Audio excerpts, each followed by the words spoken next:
नहीं करता है, कितना फ़ायदा पहुँचाता है, नहीं फ़ायदा पहुँचाता, जो भी चीज़ें होती है सर से बात करेंगे, जानेंगे सर थोड़ा। अपनी डिजिटल टेक्नोलॉजीज़ और अगर हम अपने फ़ोन को फेंक देंगे, वो अपना काम कर रहे हैं, आप अपना काम करो और तनाव मुक्त जीवन का और जिन के प्रोफेशन में ये अनिवार्य नहीं है, वो तो भाई तो मेरे को उनके ऊपर तरस आता है। ये मॉडर्न डे ग्लैडिएटर्स हैं, कल मेरा 2 किलो वजन कम हो जाएगा।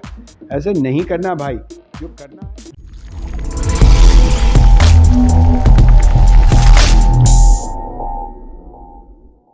नमस्कार, मैं विजय कुमार, आपका हमारे चैनल पर स्वागत है। मैं बैठा हूँ पश्चिम दिल्ली के सुपर स्पेशलिटी हॉस्पिटल में, जो दिल्ली गवर्नमेंट के अंडर में आता है, और उनके एचओडी है डॉक्टर ढाल सर, जो कि काफ़ी सज्जन व्यक्ति है और कर्नल मेडिकल फील्ड से रिलेटेड है, साथ में आर्मी से रिटायर्ड भी है।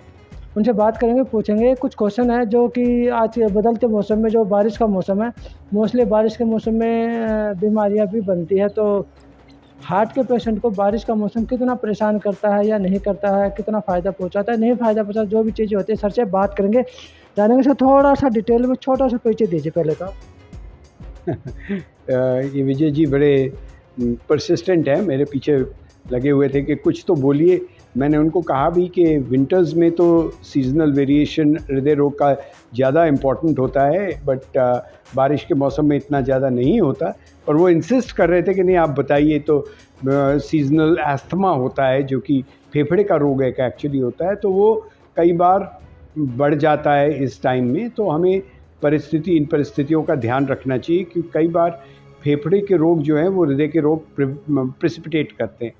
दूसरी चीज़ है, जब बारिश होती है तो स्वाभाविक है कि घर में पकौड़े बनते हैं और मालपुए खाए जाते हैं, तो उससे जो हृदय रोग के ग्रसित लोग होते हैं उनकी तबीयत और ख़राब होने की संभावना, हाँ जी, ऑयल रिलेटेड है और मिठास और नमक रिलेटेड है। नमक का सेवन भी बढ़ जाता है। जो आ गई आपकी तीसरी बात कि अभी विंटर आने वाला है। एक चीज़ याद रखिए कि जब भी हम मॉनसून में आ जाते हैं तो 2-3 चीज़ें का ध्यान रखना है। एक तो कहीं पर भी आपको डॉक्टर को मिलने जाना है तो टाइम से जाइए, क्योंकि सड़कें जो हैं भरी हुई हैं और सबको स्ट्रेस होता है अगर हम लेट पहुँचे। और स्ट्रेस एक अपने आप में एक विषय है जिस पे हम डिस्कशन कर सकते हैं, बट ये तनाव हम जितना अवॉइड करें उतना अच्छा है। बिकॉज़ किसी ने मुझे बहुत साल पहले कहा था कि अगर आपकी गाड़ी रेड लाइट पे खड़ी है और आप अंदर से गाड़ी के फ्रंट सीट को धक्का देंगे तो गाड़ी तेज़ तो नहीं चलेगी। ऐसा ही होता है जब हमने सोचा कि यहाँ से डॉक्टर की अपॉइंटमेंट है, वो 6 बजे है, चलो हम 5 बजे निकलते हैं, 1 घंटे में तो पहुँच ही जाएंगे। वैसे दिल्ली में तो आजकल 1 घंटे में कहीं से कहीं तक पहुँच ही नहीं सकते, बट आप 1 घंटे के बाद आपको पता लगा कि आप घर से 2 मील दूर पहुँचे हैं और आगे पीछे सब जैम है। वहाँ से फ़ोन आ रहे हैं कि डॉक्टर तो अब उठने वाले हैं, उनका तो मतलब टाइम शेड्यूल जो है, अगले पेशेंट की वेट हो रही है और आप फंस गए और आपका ब्लड प्रेशर बढ़ जाएगा, आपका उसके बाद दिल की रफ्तार बढ़ जाएगी। सो सब कुछ होगा। क्योंकि आप एक तरह से स्ट्रेसफुल सिचुएशन में आ गए। सर टेंशन, जैसे टेंशन लेता है जब इंसान, तो टेंशन तो मतलब सोचता है, तो सोचने का असर बॉडी पे कैसे पड़ता है? ये बड़ा एक मुश्किल सवाल है, क्योंकि देखिए भगवान ने हमें बनाया है ताकि हम स्ट्रेस को कोप कर सकें। तो फ्लाइट और फ्राइट के लिए कुछ हार्मोन्स दिए हैं और कुछ बॉडी के डिफेंस मैकेनिज्म दिए हैं। जैसे मतलब उदाहरण के तौर पे अगर आपके सामने कोई चीता आ जाए या कोई कहीं आपको चोट लग रही हो, आप कोशिश तो करेंगे ना कि उससे भागें, चाहे भाग ना पाएँ वो बात अलग है। बट ये जब भी हमें कोई ऐसी स्ट्रेसफुल सिचुएशन होती है तो फ्लाइट और फ्राइट में हार्ट रेट बढ़ती है, हमारे कुछ हार्मोन्स बढ़ते हैं, हार्ट रेट बढ़ती है। तो जब हार्ट रेट बढ़ती है, ब्लड प्रेशर बढ़ता है, तो हमारे हार्ट की ऑक्सीजन की रिक्वायरमेंट भी बढ़ जाती है। तो इसलिए हमें स्ट्रेस जहाँ तक हो सके अवॉइड करना चाहिए। अब बहुत लोगों ने बहुत चीज़ें इक्वेट की हैं। एक तो दिल के रोगों को इसलिए माना गया है क्योंकि दिल का रोग जो है, सब लोग रोमांटिक दिल की बात करते हैं, पर दिल एक फिज़िकल स्ट्रक्चर भी है। हाँ, इमोशनल चेंजेस से और स्ट्रेस से बहुत फ़र्क पड़ता है। क्रॉनिक तनाव से जो आजकल हम हड़बड़ाहट की ज़िंदगी जी रहे हैं। एक पोएम थी जब हम स्कूल में थे, पढ़ते थे, what is this life full of full of care, we have no time to stand and stare. तो हमें कोई अपने लिए समय नहीं है। हम एक तरह से सुबह से रात तक दौड़ते, अभी काम पे पहुँचो, अभी घर पहुँचो, अभी ये करना है, अभी वो करना है, अभी यहाँ करना है। क्यों? क्योंकि हमने काफ़ी अपना समय बंधवा लिया है एक तरह से अपनी डिजिटल टेक्नोलॉजीज़ में। और अगर हम अपने फ़ोन को फेंक देंगे, अगर हम अपना फ़ोन देखना, यूट्यूब देखना, टिकटॉक देखना बंद कर देंगे, अगर हम नेटफ्लिक्स देखना बंद कर देंगे, तो शायद ये समय का अभाव हमें उतना ना महसूस हो। सर बिना फ़ोन के तो आज के वक्त में कोई इंसान रहता ही नहीं। बच्चे तो खास तौर से कहते हैं ना, स्कूल से घर में आने के बाद सबसे पहले बैग फेंकेंगे, उसके बाद फ़ोन ढूंढते हुए। तो बिगाड़ा है आपने। आप भी तो बड़े हुए थे, उस टाइम फ़ोन कहाँ था? आप तो बड़े हो गए ना, हम भी बड़े। हमारे घर जब हम बड़े हुए थे तो सारी कॉलोनी में 2 लोगों के पास फ़ोन होते थे, वो भी घूम घूम के डायल करने वाले फ़ोन। मोबाइल फ़ोन तो एक काल्पनिक चीज़ थी कि जेम्स बॉन्ड की पिक्चर में कोई कार में बैठा हुआ फ़ोन कर रहा है। अब ये कल्पना जो है ये सच हो गई, और जब सच हो गई, पर इसके बाद जितना इसने हमें कैप्चर किया है, तो हमें सबको एक कॉग्निटिव ओवरलोड है। हमारा दिमाग हमेशा ये मतलब एक्टिविटी कर रहा है कि क्या ये बेचारी विनी फोगाट का क्यों 100 ग्राम से वज़न बढ़ गया, किसकी क्या ये साजिश थी, किसकी साजिश थी, क्या ये रूल सही पालन हुआ नहीं हुआ। हर एक कोई राजनीतिज्ञ बन गया। आप देखेंगे कि वो वनडे वो T20 मैच चल रहे थे, सब कोई एक्सपर्ट कमेंटेटर बन गए। इलेक्शन होती है, सब कोई सेफोलॉजिस्ट बन जाते हैं, सब कोई राजनीतिज्ञ बन जाते हैं, सब क्योंकि छोटा छोटा इन्फॉर्मेशन है। देखिए, इन्फॉर्मेशन और ज्ञान में एक बहुत बड़ा फासला होता है। पर आपको इन्फॉर्मेशन आप हमेशा कलेक्ट करते रहो तो आपका दिमाग तो वहाँ लग गया ना। जहाँ पर आपको समय निकाल के वॉक के लिए जाना चाहिए, जहाँ पर आपको समय निकाल के अपने आप के लिए मेडिटेशन करनी चाहिए, या कुछ ऐसा अध्ययन करना चाहिए जो आपको प्रोफेशनली या पर्सनली फ़ायदा देगा, तब आप फ़ोन पे लगे रहते हो। अरे ट्विटर में किसने क्या कहा, किसने किसकी पैंट उतारी, किसने किसके छलनी कर दिया, किसने किसको, अरे देखो पार्लियामेंट में क्या हुआ। अरे वो अपना काम कर रहे हैं, आप अपना काम करो।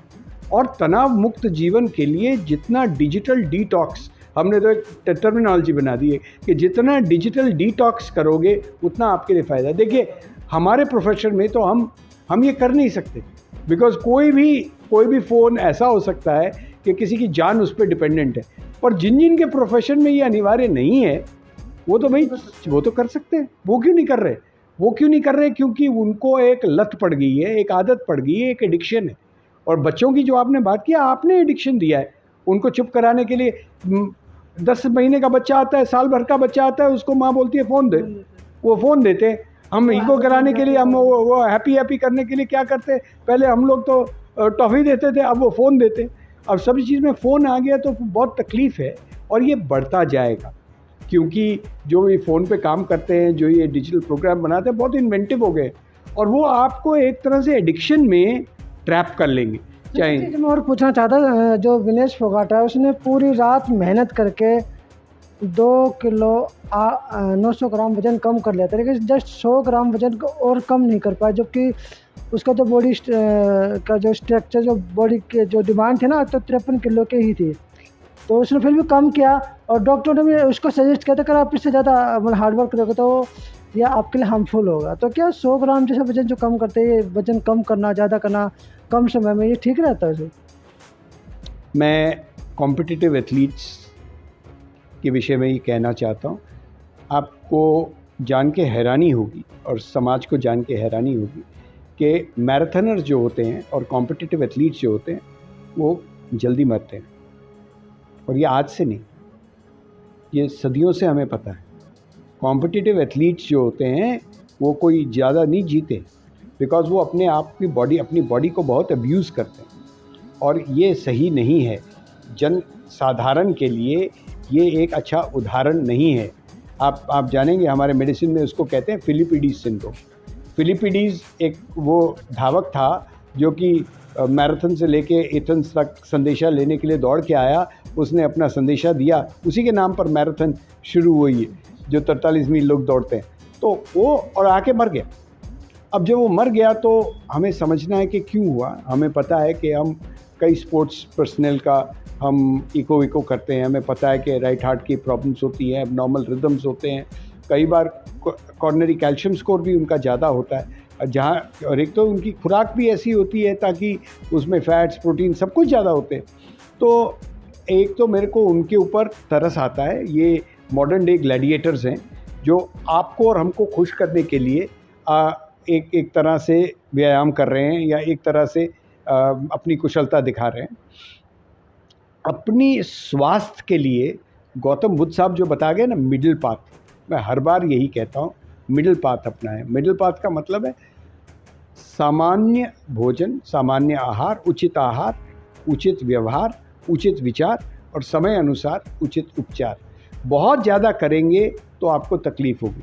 जहाँ पर ये स्पोर्ट्स मैनेजमेंट का सवाल है, ये मॉडर्न डे स्पोर्ट्स मैनेजमेंट है, इसमें मैं बहुत ज़्यादा कुछ कहना नहीं चाहता क्योंकि ये मेन स्ट्रीम मेडिसिन का पार्ट नहीं है कि आप एक कुछ घंटों में किसी का 3 किलो वज़न कराओ। कोई मेरे पास आए तो मैं कहूँगा बिल्कुल नहीं कराओ, बिकॉज़ उसके स्वास्थ्य को हानि करेगा। एक अच्छा एथलीट, इसमें कई चीज़ें हो सकती थी। अगर पहले से उसको कम्पीट कराना जाता था, चाहिए था 53 किलो की कैटेगरी में, अगर हम रेट्रोस्पेक्ट में देखें तो उसको बना कर दिया जाता। किसने मना किया? उनके जो सीनियर थे तो मिसमैनेजमेंट हुई ना। अगर मेरा सीनियर मुझे कुछ कह के कुछ गलत काम करवाता है तो मिसमैनेजमेंट है, समझे आप? तो मिसमैनेजमेंट नहीं होनी चाहिए थी। पर ये देखिए, ये इंडिविजुअल चीज़ है, वर्ल्ड बहुत कॉम्पिटिटिव है, इसलिए इस विषय में हमारे को सब कुछ मालूम भी नहीं, पर ये बहुत साइंटिफिक नहीं है। रात भर किसी बच्ची को अगले दिन उसका कंपटीशन है, आप उसको स्किपिंग कराओ, उन्होंने पूरी रात किया, व्यायाम कराओ ताकि उसको पसीने से उसका वज़न कम हो। जी नहीं, मैं ऐसी चीज़ नहीं कहता। और जो बच्चे जो इम्तहान दे रहे हैं, प्लीज़ ऐसा कम मत करें। और बहुत अच्छी एक कार्टून घूम रही है व्हाट्सएप पे ही, रोहित शर्मा कह रहा है थैंक गॉड क्रिकेट में कोई वज़न नहीं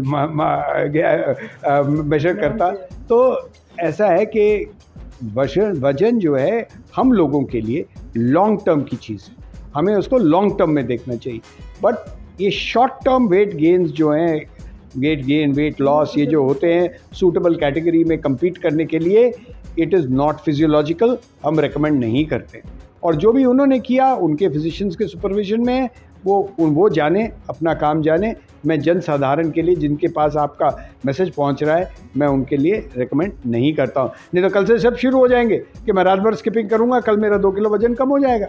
ऐसे नहीं करना भाई, जो करना है वो लॉन्ग टर्म के लिए। आजकल तो इतनी, एक तो आहार, व्यवहार, विचार और कई नए उपचार आ गए हैं ताकि वज़न भी कंट्रोल करें। स्पेशली डायबिटिक्स में हमारे पास दवाइयाँ हैं जिनसे, बिकॉज़ हमने देखा था कि कई दवाइयों से वज़न बढ़ता है, तो अब दवाइयाँ हैं ताकि वज़न भी उसके सामान्य रहे।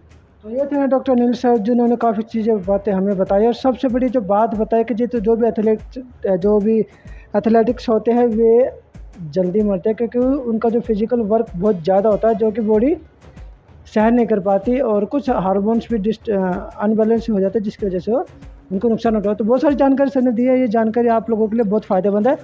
इन जानकारी को अपने दिल में, दिमाग में ज़रूर उतारें और अपनी जीवन शैली में भी उतारें और औरों को भी ज़रूर बताएं, क्योंकि बहुत अच्छी बात, मैसेज, संदेश आप लोगों के लिए डॉक्टर अनिल सर के ज़रिए मिला। और सबसे बड़ी बात एक मैं आपको बता दूं, जो आर्मी में होते हैं ना, वही सच बात बोलते हैं और सच्चाई बोलते हैं। तो वही सर आर्मी से ही मेडिकल फील्ड में आते हैं।